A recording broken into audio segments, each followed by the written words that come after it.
So, hello guys, meron na tayong mga Master Grade SD Gundam. Dalawang klase lang to. Ito yung Aerial Gundam, tsaka yung Gundam Zero. Ito, yun guys, so angas oh. Malaki na rin siya guys. Ito, medyo malaki na rin siya para sa SD. Bali may ginawa akong unboxing video nitong Aerial Gundam. Hindi natin siya binild, sinilip lang natin yung runners niya. Check nyo na lang din dito sa sa page. Tsaka ito yung Wing Gundam Zero. Ito yung malaki. Ayan. Sobrang dami nang dumating sa atin. Ito, isang box.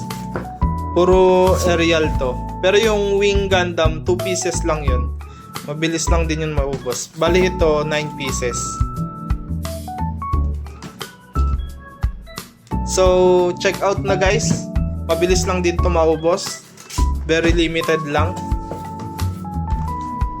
Sa gustong makakuha nito for SRP lang, message nyo lang po kami sa Villas Gaming Hub.